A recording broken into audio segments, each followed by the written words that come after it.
Welcome back to New Jersey Viewpoint. I'm Ken Rosato.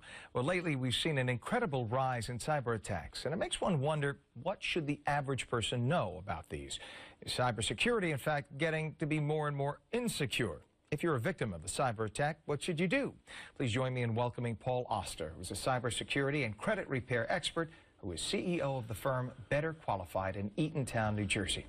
Welcome. Good to have you here, Paul. Oh, great to be here, Ken. Well, is it just our perception, or is cyber attacking on the rise? Oh, it's on the rise. I mean, 2014 was the year of the data breach, for sure, and it's going to continue to get worse because we're just that much more connected. You know, now everything's online. Recently, I've been talking about smart appliances, and most people say, what's the big deal if my refrigerator gets hacked? Well, in 2013, 100,000 of those smart appliances were hacked.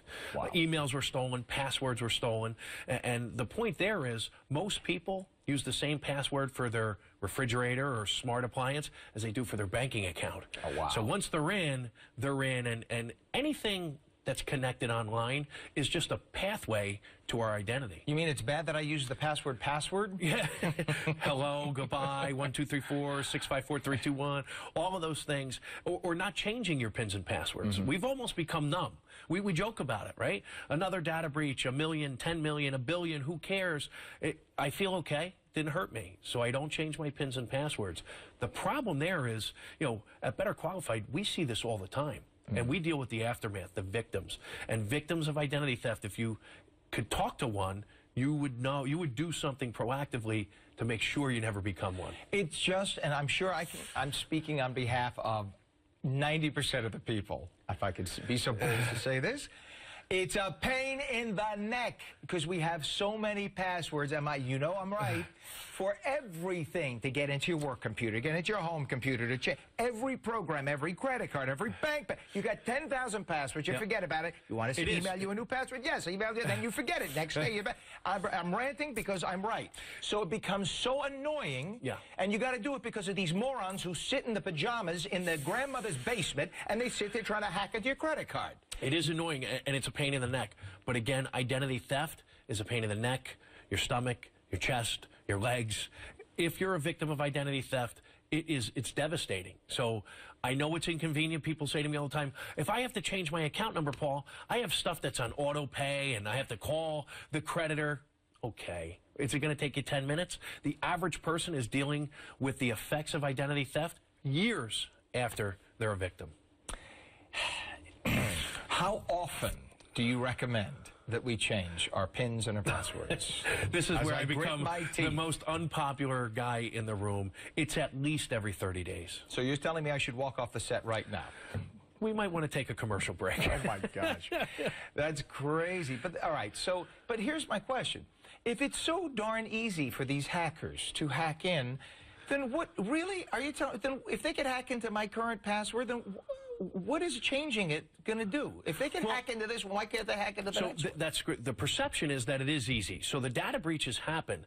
That doesn't mean they have access into your accounts. They can get to your accounts, and if you think about the days of when guys used to walk through the parking lots just checking car doors, what car do they get into? The one that's unlocked. Right. So if you haven't changed your pins and passwords, if your password is still password or hello, you're the account that they're going to take over. So they have the sophisticated softwares that run these algorithms to try and figure out even if you have a difficult password. But at the end of the day, the easier you make it for them, the more likely you're going to become a victim. And again, this is where I become the most unpopular guy in the room. It's our fault that identity theft is one of the fastest growing crimes in the country. And it's going to continue to be that way until we, as consumers, do something about it. We lock our front doors, we lock our cars, we lock our phones. We do very little to lock our identities. And there's no such thing as identity theft protection because our information, our data, is in 10 million billion places out there over the internet. But the idea is to secure what you can.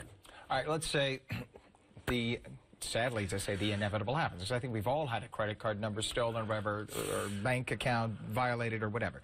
So it happens. What do we do? So you have to make sure that you are aware of it. Early detection is the key. Like I just said, there's no such thing as protection. So unfortunately, we live in a day and age where you need to be involved in a credit monitoring program.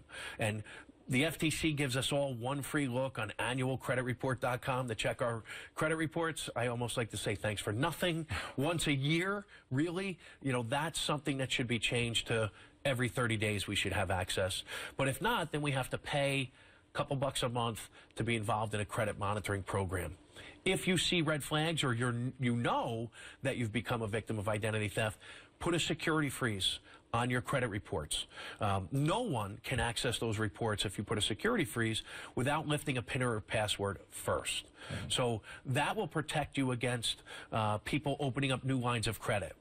Putting a security freeze on your credit reports does not protect you against true name identity theft. And this is a really devastating part of this crime. This is where someone assumes your ID. They could get a job under your name. Why do they want to do that? Maybe they're a felon, an ex-convict. Maybe they're a child predator. Maybe they want to get a driver's license because they're on their 4th DWI. And to do all those things, they don't need access to your credit reports. So you really have to monitor all of your accounts, check everything on a regular basis, or you have to deal with the consequences. Lovely. You know, there are so many of these new security cams that work on a Wi-Fi in the house today. Yep. And one of my neighbors told me that they found themselves on one of it was in Russia, one of these Russian sites where their Wi-Fi, whatever it is. Yep, absolutely. So that's also something. Be Baby careful. monitors. Make sure that you have that locked and change the ID on that. We're out of time, but I just want to put that out there. So if you have your... Scary. Okay, we're out of time. I want to thank you so much, Paul Oster, for being here. Good luck with that. Good luck, everybody. I'm Ken Rosado. We thank you for joining us. With all of that, enjoy the rest of your weekend.